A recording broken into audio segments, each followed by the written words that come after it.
When I needed support the most, my family chose to go on vacation. Instead, I can't shake the feeling that my family doesn't really care about me. It sounds harsh, I know, but it's the truth. And what's worse, they don't even seem to notice. Last year, I went through one of the hardest things in my life. I was dealing with a health crisis, physically and emotionally. I was scared, vulnerable, and desperately needed someone to be there for me. Someone to say, hey, we've got you. You're not alone. But instead, when I needed them the most, my family chose to go on vacation.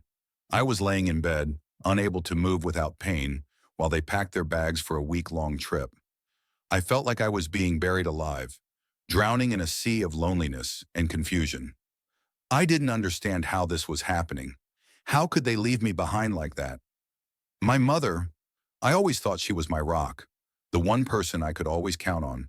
But when I reached out, needing her reassurance, her comforting words, she just shrugged and said, "You'll be fine. You've got this." Then she kissed me on the cheek like everything was normal and left. I thought maybe it was just an oversight. Maybe they didn't fully understand the gravity of what I was going through. So I sent my dad a message, hoping he'd see how much I needed help. But the response I got was, "You'll be okay. Just rest." And that was it. I felt my heart crack in that moment, like I wasn't even worth the effort, like I wasn't worth their time. They were excited for their trip. They were already planning their days on the beach, looking forward to dinner reservations, and here I was, crying in my bed, barely able to breathe. I don't think they even realized the weight of their actions. The more I tried to explain how bad things were for me, the more they dismissed it. I was getting "you'll be fine" after every message, after every call. It stung like 1,000 paper cuts. When they left for the trip, I thought I'd feel better eventually. Maybe the space would help me. But no, it just made me feel more alone, more abandoned. I couldn't understand why they weren't here when I needed them. Why didn't they see how fragile I was? They spent the entire week on vacation, sending me photos of sunsets and poolside cocktails, living it up while I stayed at home, struggling. The messages they sent were filled with excitement, stories of their adventures, of how much fun they were having, like I didn't even exist in their world anymore.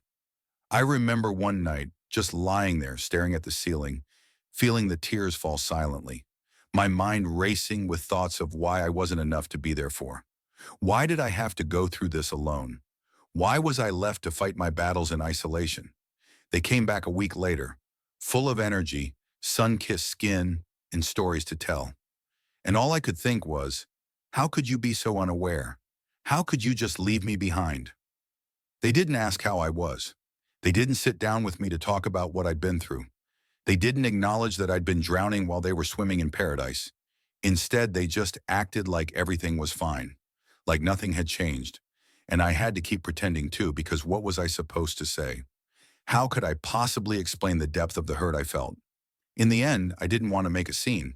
I didn't want to fight, but I couldn't hide the pain anymore. So I sat them down, trying to gather the strength to tell them everything. My heart was pounding in my chest, but I knew I had to speak up. I had to say it. I asked them how they would have felt if the roles were reversed, if they were going through what I'd been through and I had left for a vacation, leaving them to struggle alone. Would they have felt the way I did? Would they have been crushed? It wasn't easy to say, but the silence in the room said everything. I could see the shock on their faces. They hadn't thought of it that way. They hadn't even realized the damage they had caused. But the damage was real, and it didn't just go away because they apologized. They couldn't take back the hurt I felt. I wish I could say I felt better after that conversation. I wish I could say that everything was fine, that they finally understood. But the truth is, I'm still carrying that weight. I'm still trying to forgive, still trying to let go of the feeling of abandonment. I've learned something from this. Sometimes the people you expect the most from are the ones who leave you the most. And the hardest part is realizing that it's not because they don't love you. It's because they don't see you. They don't see the depth of your pain until it's too late. But I'm learning to stand on my own. I'm learning to heal without depending on others to fix me. I'm learning that I am enough, even if they can't see it. I don't know if they'll ever fully understand how much they hurt me. Maybe they'll never get it. But I can't keep holding on to this pain, this feeling of being ignored in my darkest moments. I'm moving forward, slowly but surely.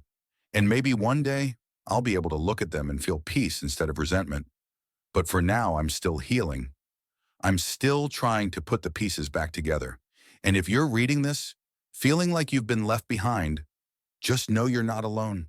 You're strong enough to heal on your own. You don't need anyone's approval to be okay. You've got this.